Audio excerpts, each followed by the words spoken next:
우리가 이번에는 연작장애에 대해서 말씀드리겠는데요. 연작장애는 왜 오냐면요. 우리가 계속 한 가지를 계속해서 짓기 때문에 그런 현상들이 오는데요. 그 원인에 대해서 한번 말씀드리겠습니다. 물론 토양을 계속해서 우리가 생산의 목적으로만 활용하다 보면 거기에 별로 좋지 않은 선충이라든지 해충이라든지 병행균들이 만연할 수밖에 없겠죠. 그런 원인 때문에 오고요. 그 다음에 염류직전이 됩니다. 염류직전은 뭐냐면 우리가 화학비료를 만들어내면서 굉장히 생산량이 많이 늘었습니다. 우리 농민들이 그동안 양적 생산은, 즉 그거는 우리 지금 사회현상으로 보면 쌀이 남아 돌아가지 않습니까? 그런 것처럼 비료를 많이 쓴 거예요. 다비재배. 다비재배를 많이 했고, 다비재배를 많이 하는 게 이제 우리의 욕심이었겠죠. 그 다음에 강우가 차단되어 있습니다. 특히 이제 강우가 차단된 건 온실에서 문제가 되는 거거든요. 그러다 보니까 식물들이 먹고 남은 유해물질들은 계속 남아있는 상태예요. 그러면 노지와 온실의 차이는 대단히 큽니다. 우리가 우리 환경을 좀 더 자세히 들여다보고 이해하고 우리 농업에 대응을 해야 된다고 봅니다. 우리나라는 강우량이 약 한 1,500mm, 연간 1,500mm 정도 오는데 그중에 오는 양이 대부분 장마철에 많이 오지 않습니까? 그래서 노지는 사실은 약간 과잉이 돼도 흘러나가거나 그다음에 작물을 심지 않는 겨울에 이런 쪽에 유실이 됩니다. 그래서 식물이 먹고 남은 부분이 일부 유실되거나 흘러나갈 수 있으나 특히 온실에서는 비를 안 맞히지 않습니까? 그러면 인위적으로 농가가 주는 물만 먹고 큽니다. 식물이. 작물을 키우지 않거나 이럴 때면 물을 줄 필요가 없겠죠. 그러면 남아있는 것이 유실될 이유가 없죠.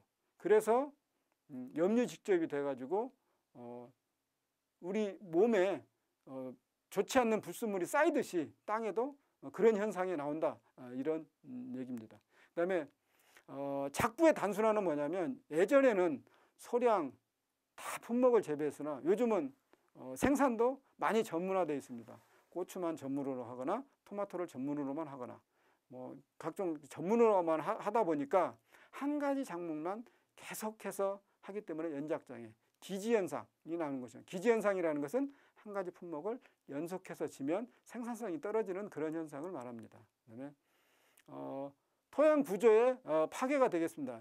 예전에는 화학비료가 없던 시절에는 산에 퇴비라든지 그다음에 목재료 같은 경우, 연한 잎 같은 경우를 그다음에 볏짚 이런 거를 유기물 퇴비를 충분히 넣어줬기 때문에 화학비료가 없으니까 구조가 아주 토양의 구조가 좋았는데 지금은 간편하게 비료를 뿌려서 농사를 짓기 때문에 그러다 보니까 비료 먹을 수 있는 식물이 먹을 수 있는 성분은 많이 있으나 식물이 그걸 흡수할 수 있는 토양의 조건이 조금 무너졌다 이렇게 보시면 되겠습니다.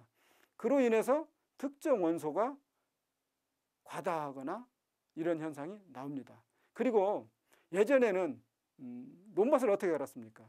사람이 직접 하던 시대도 있었고 나중에 소를 이용해서 쟁기로 이 정도로 해서 했습니다만은 지금 이제 기계화 되면서 전문화되고 대형화되면서 크고 무거운 트랙터들이 논밭에 들어가서 예전에 사람이나 소가 하던 일을 대신합니다.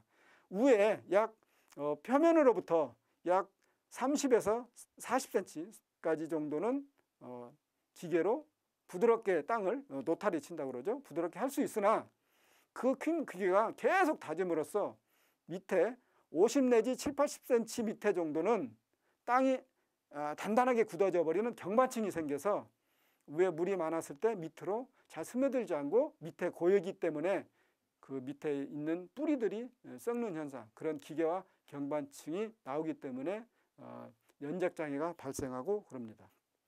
그 연작장애가 발생하는 것을 이제 좀 더 개량화를 걸으려면 일단 산도 조절 같은 경우는요, 알칼리 성분을 넣어줘야 되는데 그 중에서 보시면 석회, 고토 이런 석회 쪽은 국가 정책적으로 무상으로 마을에다 공급을 해주거든요. 필요한 양을 신청하시면 그렇게 하고 있습니다.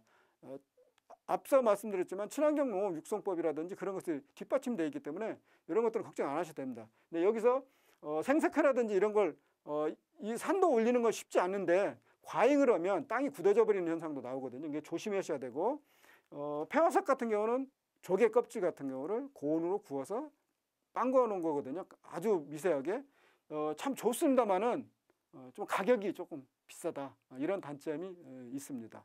참고하셔서 활용하시면 좋겠습니다. 제가 앞에서 말씀드린 내용들 중에 추천 도서를 말씀드리겠습니다. 퇴비는 그냥 다 유기질 퇴비가 아닙니다. 여러분들이 혹시 텃밭을 키우면서 텃밭에 작물을 키우면서 퇴비를 좀 샀는데 퇴비에서 냄새가 좀 난다든지 뜨끈뜨끈하게 김이 난다 그런 완숙된 퇴비가 아닙니다. 그리고 퇴비에는 특등급부터 4등급 정도 퇴비가 있는데 유기농업이나 친환경 농업을 하신다 그러면 특등급 퇴비나 1등급 퇴비를 쓰시면 되겠습니다. 특등급 퇴비나 1등급 퇴비는 각 지역의 기술센터나 이런 데 여쭤보시면 근처에 아마 알려줄 걸로 보는데요.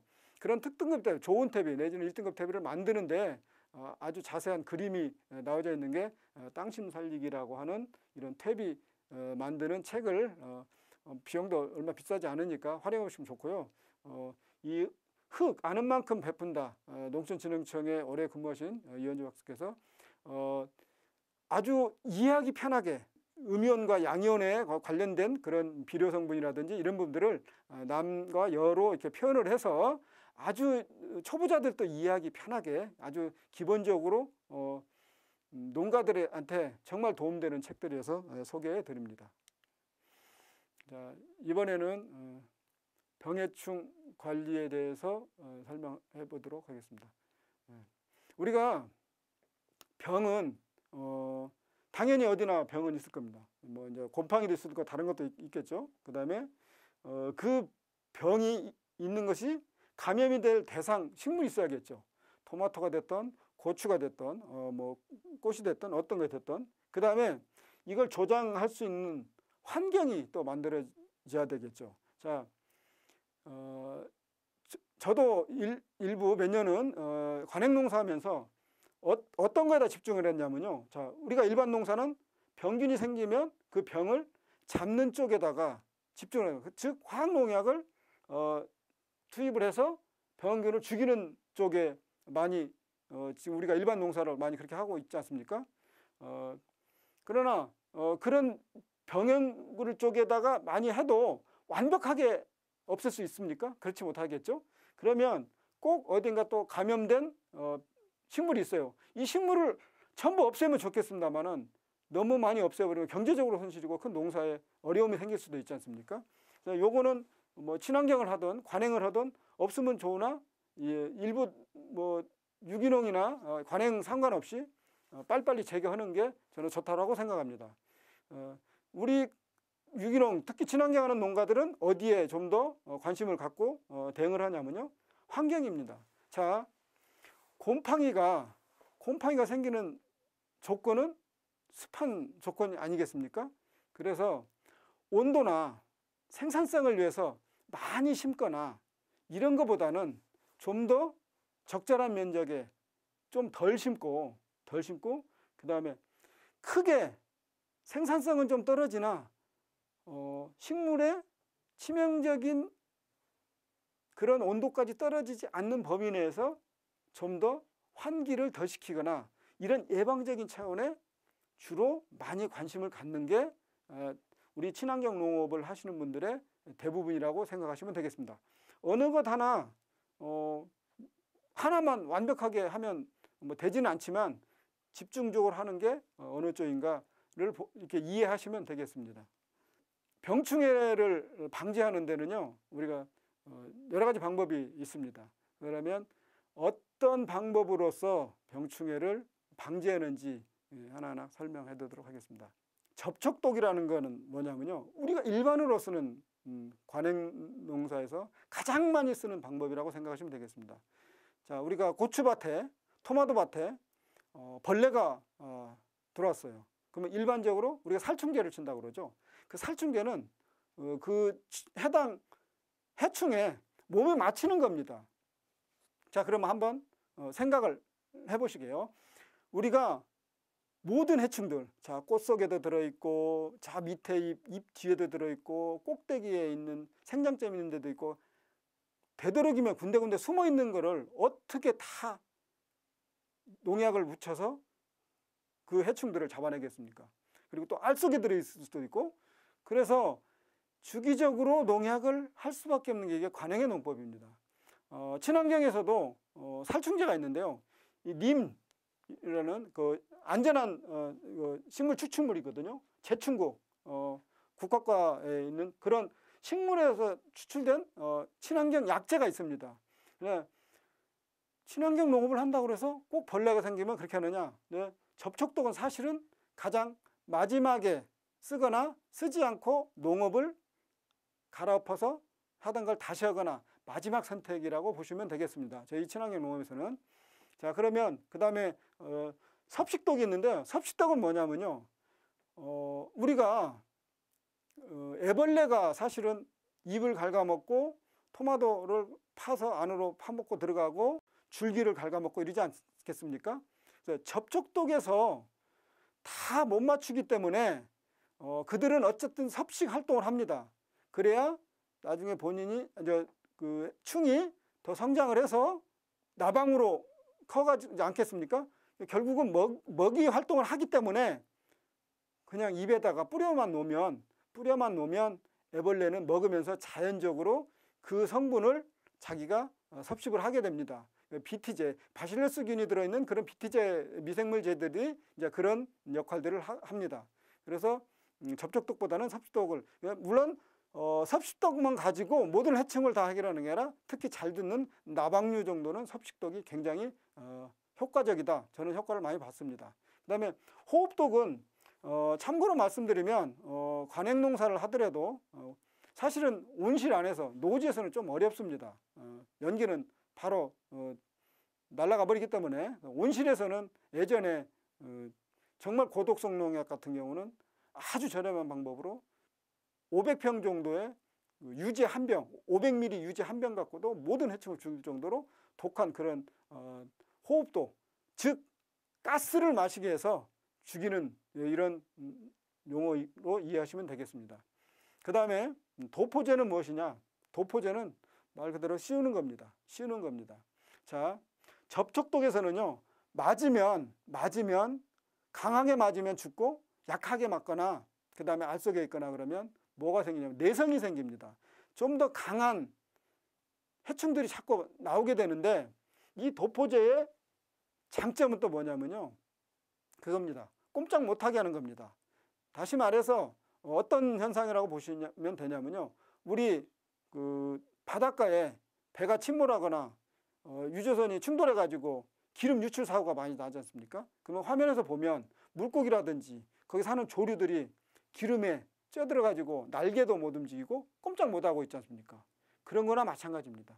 그래서 우유나 난황류 이런 거는 내성이 있을 수 없는 거죠. 말하자면 꼼짝 못하게 해서 움직이지 못하게 해서 잡아내는 그런 역할을 하기 때문에 근데 경험상 제가 직접 경험한 건데요, 우유 같은 경우는 굉장히 기름지지 않습니까? 근데 인간의 기준으로 해서 너무 과용을 하면 안 되겠습니까? 희석 비율을 조금씩 본인이 일부에 해보거나 정확히 나와 있는 농촌진흥청이라든지 이런 공공기관에서 나와 있는 비율을 꼭 이용하시면 좋겠습니다. 그 다음에 이제 유인제는 성페로몬과 끈끈이 이런 게 있는데요. 끈끈이는 우리가 뭐 흔히 파리 잡을 때 파리 먹이를 끈끈이 가운데 놓거나 뭐 이런 걸로 활용을 하지 않습니까? 이렇게 이해하시면 되고요. 성페로몬제는 뭐냐면요, 나방 종류 같은 경우는 어쨌든 교미를 해서 알을 낳지 않습니까? 알을 낳지 못하게 하는 거죠. 알을 낳지 못하게 하는 것은 뭐냐면 암컷과 수컷이 만나지 못하도록, 즉 암컷이 품기는 그런 유인제를 우리 연구하시는 박사님들께서 만들어 놓은 걸 저희는 충분히 활용하면 되겠습니다. 그러면 수컷을 잡는데요, 뒤에 그림에서 또 설명해 드리도록 하겠습니다.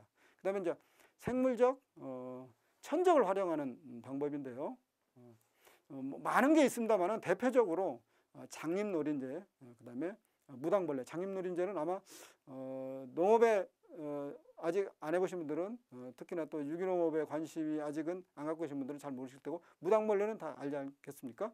그런 무당벌레를 인위적으로 잘 육성해서 그다음에 또는 구입을 해서 풀어줌으로써 진딧물이라든지 이런 해충을 잡아먹도록 그렇게 하는 천적 방법이 있겠고요. 그다음에 경정적 작부 체계가 있겠습니다. 경정적 작부 체계는 뭐냐면 토마토를 심고 애호박을 심고 이제 이런 방법인데요. 토마토를 심고 가지를 심고 고추를 심고 이거는 작부 체계의 돌려짓기가 아닙니다. 같은 과지과이기 때문에 그럽니다. 그래서 가지과를 심고 그다음에 애호박이라든지 오이라든지 뭐 참외라든지 수박이라든지 이런 박과 채소, 이렇게 또 어느 분은 맹류, 뭐 보리라든지 호밀이라든지 이런 걸 이렇게 돌려 짓기를 하는 거거든요. 그런 방법도 있다, 이렇게 말씀드릴 수 있겠습니다.